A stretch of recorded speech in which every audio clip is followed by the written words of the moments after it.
Fantastic. Thank you. Good morning, everybody, and thank you very much for allowing me to participate in this conference.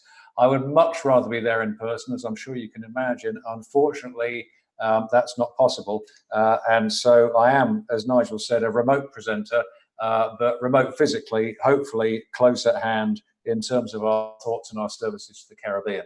I've got about 15-20 minutes, and I promise not to overrun because you've got an awful lot of other things to do. My name is Peter Davies, and as Nigel said, I'm the Global Ambassador for an organisation called Get Safe Online. I'll tell you a little bit more about our involvement in the Caribbean later, but for the moment, suffice to say that Get Safe Online is an organisation that provides freely accessible public information and awareness about online safety. Why we do it will become apparent from the things I'm about to say. And towards the end of the presentation, I will just mention the project we're involved in, which is delivering the same service as we do in the UK to 12 countries in the Caribbean. I may have had the pleasure of meeting one or two of you previously, in which case it's good to renew acquaintance by any means. To those who haven't met me before, we're a UK-based organisation. My previous history includes working in cybersecurity as a law enforcement, and also since then working in a few places around the world in cybersecurity. So, what am I here to say? Three key things, really. And if only I could get this working, you would see what the three key things are. Excuse me a moment.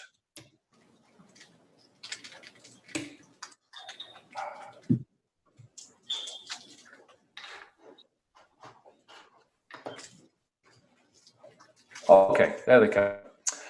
Point one, cybersecurity is first and foremost about human beings, not technology. I'll explore this in a couple of examples in a moment. But my point here is that, of course, there are formidable technical solutions that are part of cybersecurity, whether it's for an individual, an organization, or indeed a nation. But my point is that you cannot ignore the human factor in any aspect of cybersecurity. And in actual fact, it's often the human factor that can be the biggest failing or the biggest success. I'll come on to the other points in a moment, but first let me develop that. Here we go. My first example of how cybersecurity is about humans actually is the F-22 Raptor jet, launched in 2007 to a great fanfare by the United States at a cost of a cool $150 million each. And the special thing about this particular aircraft, or one of the special things, was it was loaded with the latest computer technology. Absolutely loaded to the gills with everything, and it could fly itself and fight itself. On the 11th of February 2007, during the early stages of its operational use, 12 F-22s failed mid-flight between Hawaii and Japan. And they failed because of a major software fault which crashed the navigation and communication systems on each of those planes. Well, in theory, the failure was a software failure, but it actually arose from the fact that the planes were flying across the international line in the wrong direction. And somebody had forgotten to program the software and program the planes to understand it would be okay if in certain circumstances the clock tripped back by 24 hours. If it wasn't actually for the fact that support vessels and support craft close at hand, it might have been a tragedy of massive proportions. As it was a glitch and an embarrassment.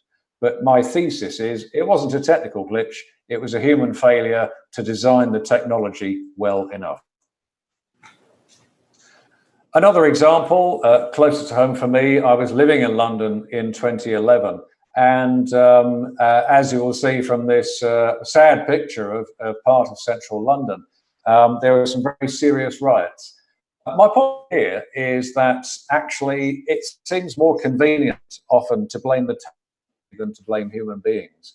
And curiously, during the London 11, a lot of the press coverage focused not on the underlying social concern or on who was responsible for the riots or happening again, nor indeed on the law enforcement activity. They actually focused on the fact that rioters were messaging each other via BlackBerry, to the point where the coverage pretty much suggested that the BlackBerry was to blame for the riots, which is a classic way of appalling technology and failing to understand the human in the system that actually makes the difference.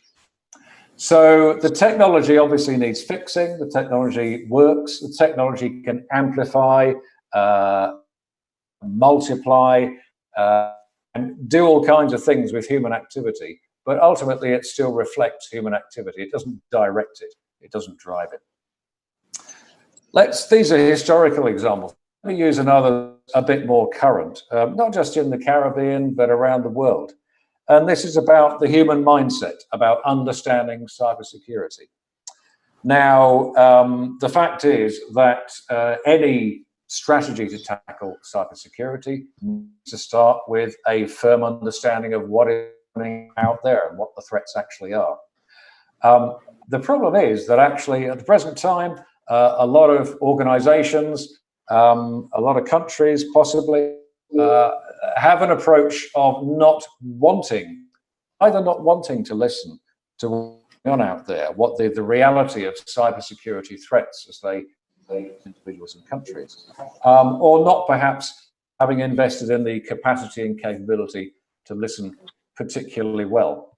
And the problem with that is simply not listening and not having good, valid reporting processes that are used energetically and people are to use, means that we are blindsiding ourselves as to an understanding of what the cybersecurity phenomena actually are. Clearly, the better mindset, and of course, see this, is to listen carefully. And I have seen some really good examples of excellent reporting systems and understanding that the need is there to drive reporting, to accept that it may look as if the problem's getting bigger, when what actually is bigger is the ability to understand the problem and then respond. And of course, if we lose the mindset of not listening and start encouraging the reporting of cybersecurity issues and then turn those reports into intelligence, lo and behold, what do we get? We start getting some victories, we start getting wins, and we start defeating some of the cybersecurity threats that face us. I don't know where that photo came from. I understand it was some sporting event recently. I don't really understand these things. Here's another example, and I hopefully I've made my point already, but I will just show this example as well. This is, some of you may recognize this. This is about WannaCry, which arguably the most successful and most widespread ransomware attack that really took in 2017 and affected a number of organizations around the world. Is the ransom screen that would pop up if you unfortunately have to be a victim of WannaCry, and basically saying you can't access your files unless you pay, and the clock is ticking. You can see from the numbers on the left. Now, this affected an awful lot of organizations, and it affected the worldwide. My recollection in 2017 is of WannaCry severely affecting the UK's National Health Service. I remember it because my son was in hospital at the time, and they basically revert to paper systems. And you can imagine if you have a loved one who is in intensive care, receiving a lot of treatment, needing all the data about their case and their recent x-rays to be assembled and analysed by doctors in quick time, what it's like to realise that people can't use their computers, have to go back to paper. Obviously, WannaCry was a successful technical means of exacting ransom, and it's one of the best known. But actually, I would argue that, again, WannaCry human failing. WannaCry worked best with organizations and systems that had outdated Microsoft Windows technology, technology that was actually no longer supported by Microsoft. It was that old. And so actually the vulnerability of the UK's National Health Service to WannaCry was really dictated by the act of ransomware itself, but it was defenseless because somebody had decided it was okay not to upgrade the software and okay to spend the money on something else instead.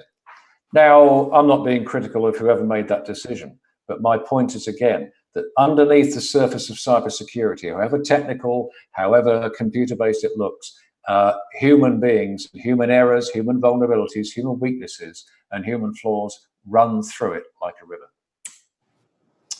So here's the next thing. I don't think you can achieve cybersecurity. You can have the best technology in the world, but unless you accompany it with a cybersecurity culture, a way of doing things around cybersecurity that is a norm, is the way that people get things done, you can't achieve cybersecurity. The best technical defenses in the world will not ultimately protect you.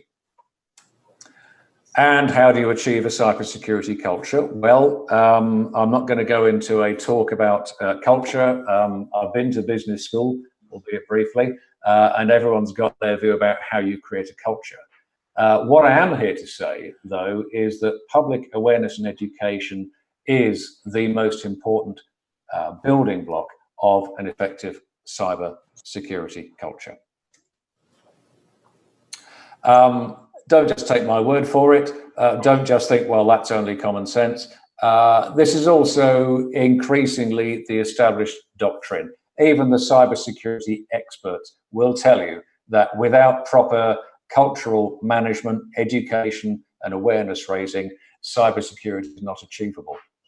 There are loads of models for this. I'm going to choose one here. And if you're interested in this model, it's quite well used. I think it's used in about 40 different countries around the world. It's run by the Oxford Cybersecurity Centre. And if you get a copy of this slide, you will find a link to it just underneath the title element. But the point is, they've developed a cybersecurity capacity maturity model for nations. They've modeled what makes a nation cyber secure. And there are 5 different dimensions of it, 2 of which involve public education and awareness, and the list of different headings is there. And actually, if you count the number of different elements of what this learned body consider to be a proper cybersecurity provision for a country, a quarter of the entire thing is about public education and awareness and the culture that will arise. It's not about the strategy, it's not about the resourcing, it's not about the technology, it's just about making people aware. And here's my take on what you can achieve through effective education and awareness. And at tactical level, of course, you can actually let people know how they might be vulnerable. The fact is, in many parts of the world, people don't know how vulnerable they are. And of course, that simply aggravates their vulnerability. People have no authoritative, independent place to learn about it. And people desperately need to be told of the mistakes they can make online and how to protect themselves. So education and awareness, as well as making people realize the risks, can inform them about how to protect themselves and protect each other. And obviously, cybersecurity, I would argue, has parallels in personal life and business life. If you're concerned about a teenage relative or an elderly relative getting caught up in some kind of scam or other kind of threat online, there are parallels to be drawn in those things and the kind of threats that might affect your organization, your public service. So this is not just about people looking after themselves, it's about enabling them to look after each other. And of course, once you've learnt what the risks are, actually you can learn better how to protect the people you work for, the people you work with, and the people you serve. Another important element of education awareness is that actually, just as general awareness on cybersecurity is not that strong across the board, awareness of the legislation that applies actually isn't that strong. Some people may need to be informed that certain things are criminal offences and will be dealt with as such. Part of my background was in dealing with the appalling crime of the distribution of indecent images of children online. A curious feature of this was, of course, that where children took in, as they did sometimes, indecent photos of themselves and circulated friends online, technically they were also committing that offence. What matters, of course, is not criminalising a load of people who are just a bit misguided. What matters is making them realise that there are serious harms involved, and the backup of law to deter them from putting themselves at risk can be very important. I think there are more things that education and awareness can do as well. And this isn't just about protecting people, it's helping people to be confident. There are huge gains to be made in the Caribbean as elsewhere by increasing the number of digital citizens, increasing the number of people who access government services and financial services online. One can only achieve those goals if people are confident to do so. And if people are wary of the risks and aren't helped to get to grips with them, aren't helped to realize the benefits of the digital life, they will deny themselves that opportunity. And of course, in doing so, the services that exist to help will not be able to help them in the efficient and arguably more productive way that digital operation offers. Here's another thing I think that we maybe overlook. You're all cybersecurity professionals, you're cyber aware business people and officials, but there's another generation that's got to come. And with the development of technology at the rate it develops, it's important that we think about how we bring on the next generation of cybersecurity professionals and start people in thinking about cybersecurity and realizing the benefits. I think that's a significant longer-term benefit. Another longer-term benefit is actually strategic decision makers, people in immense positions of power, people making those critical decisions, need to have the same amount of cybersecurity awareness as everybody else. It's really difficult sometimes to admit there are stuff you don't know, and actually making sure that people in the position of making significant strategic decisions affecting a whole country or a whole community, it's important they have the awareness they need to make sure decisions are the right ones. And my final thought on this is actually the internet has been, pretty much its entire existence, of a moral vacuum. You can find all kinds of things on there that arguably would be much less easy to go on in the analog world, in real life, as people of my age tend to call it. And I think it's really important it's important to create a moral framework, an ethical framework that tells people what's okay, what kind of online behaviors are all right, and what kind of online behaviors aren't. And my view is that in a moral vacuum, it's far easier for people to be vulnerable and maybe harm others than when it's made very clear about what's right and what's wrong. So I think education and awareness has a simple level of operation. Towards the top of that list, just helping people realize how they can be vulnerable, helping them figure out what to do about it. But I actually think it has more profound effects as well, and those can often be overlooked.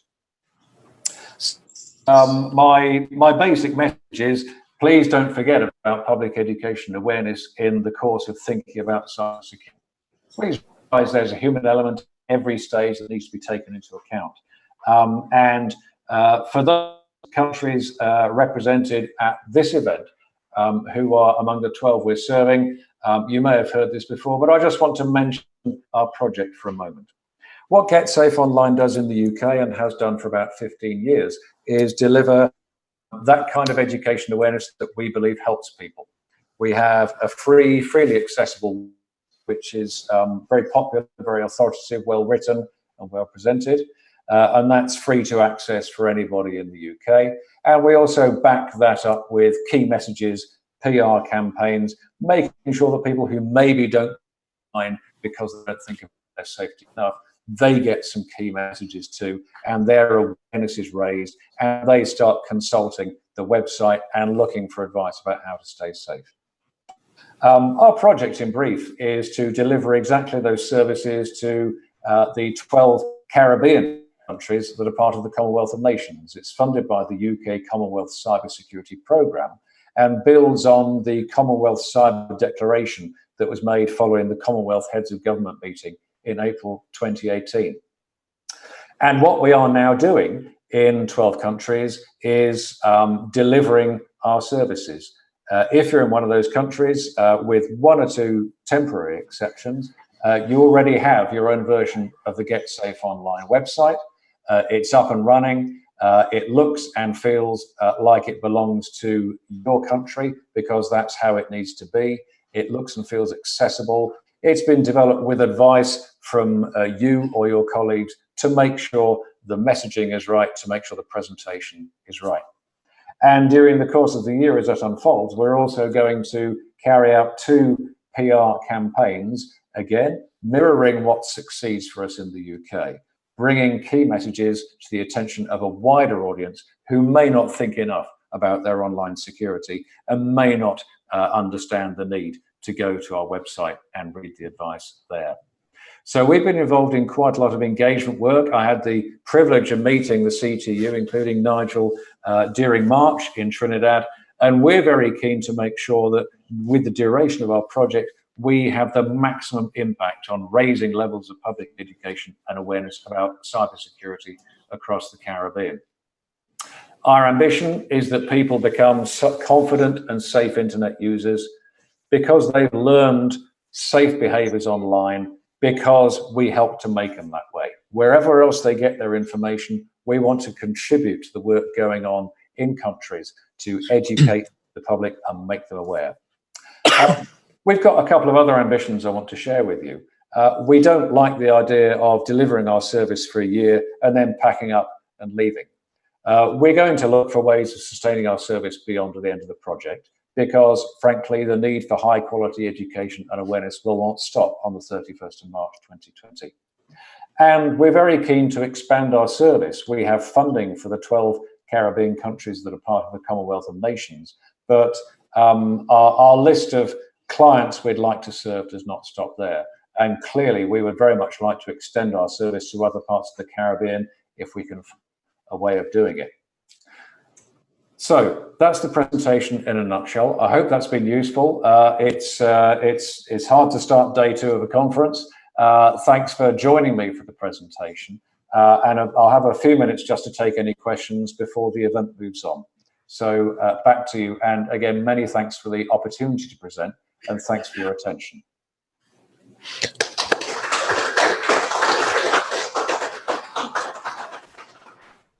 Thank you very much, Peter. Did you mention who are the 12 Caribbean countries? Do you know what? I dread people asking me that because I've got a memory like a sieve. But I will try and rattle them off. Bahamas, Belize, Antigua and Barbuda, Jamaica, St. Kitts and Nevis, St. Lucia, St. Vincent and the Grenadines, Guyana, Grenada. We hope to be working in Trinidad and Tobago very shortly. I expect some of you have been counting. Have I got to 12 yet, or have I still got to think of a couple more? You got to 10. Okay, right. Well, if you give me a moment, I'll get myself to 12. This is highly embarrassing for me, and I should have prepared. What about Dominica or? Yes, Dominica. Thank you. Apologies to anybody from Dominica there. I had a fantastic there. Please don't take the fact that you slipped my mind. St. Kitts and Nevis, maybe? I think I mentioned St. Kitts and Nevis. Let me just check. Barbados. How could I forget? Barbados, right, Barbados. And that's what it is, yeah. Apologies to anybody from those 2 countries. I really should have prepared better. Thank you for the question. All right. We can take any questions or comments from the room for Peter. You? Yeah, Mike. Just a second, Peter. I think we have one comment at least.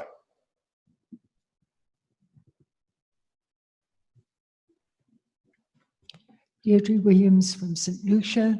Thank you very much for your presentation. Rudy Daniel brought to our attention on Civic when you launched in St. Vincent, and I congratulated him because I thought it was a Vincentian project, and he replied that it was a Commonwealth project, and I believe about the next day or so it popped up in St. Lucia, and it is a very good and useful idea, so thank you. Oh, well, thank you very much for the comment. There are a lot of parts of the world that would benefit from this service. We've tried to reach out to countries and do the launches in a kind of coordinated way. I would have been worried, very worried, if you had ended up saying you haven't heard anything from us yet. So thank you for reassuring me. Rest assured that we are determined through the rest of 11 months, not just to make people aware that we're there, but also get those key messages out. And we want to target particularly people and an older generation who may not be digital native in that process. But thank you for your comments, and I'm glad we're welcome, and we're proud to serve you, as we are proud to serve all those countries. Any other questions or comments from the room? Well, I'm not seeing any, Peter, so I'll say thank you very much for the presentation, and I guess people will get in contact with you as might be required. Absolutely, and if anybody wants to get in contact with us, then absolutely. Nigel has our details, and you'll find. Thank you very much. Yes, thank you. Thanks again. Thank you.